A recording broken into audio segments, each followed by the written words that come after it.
Isle of Ishmon lies in Megastas Pool within the 10,000 Isle group. The island has been settled for as long as anybody can remember. There are several racial groups on the island.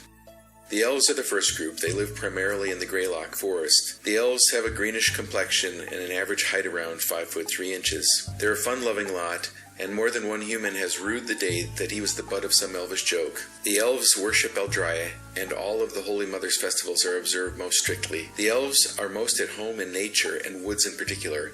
No elf has been in want of food or drink in the woods. The second group is made up of the Bijabar. They inhabit the north side of the island. The group has an average height of around 5 foot 7. They have fair complexion and a reddish tinge to their hair. They're rumored to have been the first settlers of the Troll Lands. The third group reigns supreme in the southern half of the island. These swarthy, warlike humans have a dark complexion with short, powerful builds. The average Ishmaelan stands 5 foot 4, and more on their culture in a bit. There are a number of places of note on the island. The Kaiglong Mountains bisect the island nearly in two. The range is currently a haven for orcs, ogres, giants, and unsavory wildlife. Only the truly brave or foolish enter the mountains with anything less than an army. There are two major routes through the mountains. The first is Cutthroat Pass.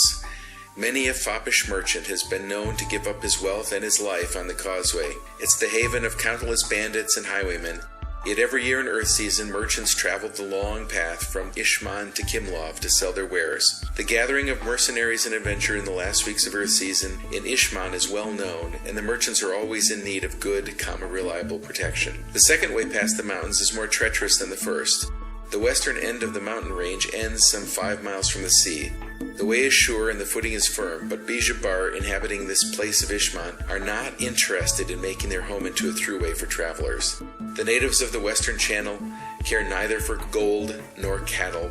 They seek only the ceaseless flow of enemy blood down the haft of their tribal weapons. There are 4 major rivers on the island. The Ishmaelan River is the lifeblood of the southern half of the island. All along its course, channels and ditches carry water into the well-tended fields of farmers and herdsmen of the region. The Nisar and Middow rivers flow cold and foreboding from the mountains into Kimlov. At certain times of the year, the water carries strange maladies.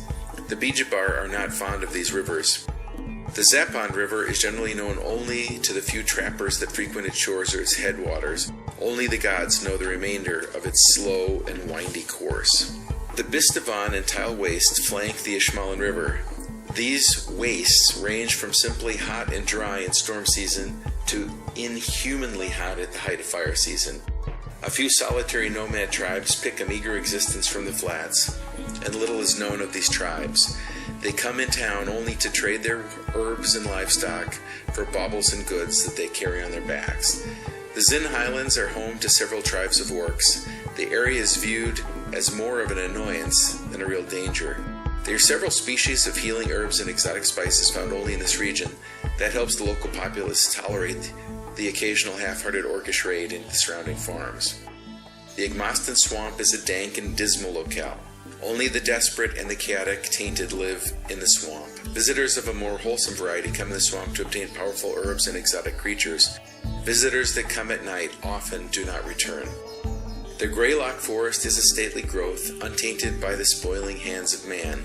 The militant elves within its borders have seen to this. The elves of the wood often play funny tricks on the humans that violate their sacred grounds. Humans tell tales of games like Catch the Arrow, No Hands. The island has 3 major settlements. Zin is the home of the vicious Tzanth pirates. The pirates routinely raid any ship within sight of the shore, but even pirates will not stray from the shallow waters. Little else is known of the city to outsiders. Kimlov is the home of the Bijabar. The Bijabar are a clannish people, and their city's no exception. Even when the merchants bring their goods from Ishmon, the natives insist on following a complex ritual. Merchants too callous to follow the ritual are ignored at best, and at worst many of these unbelievers disappear by dark of night. Ishmon is the center of commerce on the island. Nearly any product can be found here, from the skins brought by the Bijabar to the trinkets and weapons brought by the Tzanth. The city streets are filled from sunrise to sunset with the turbaned heads of merchant naming a sale or merely bickering for its own untold pleasure. All the major religions are represented as well. Ishmon is its own temple, of course. Dendara has a shrine, as well as Gorgama, Lumavox, Salagor, and Nikel. There are rumored to be cults to the Black Fang and Trickster as well.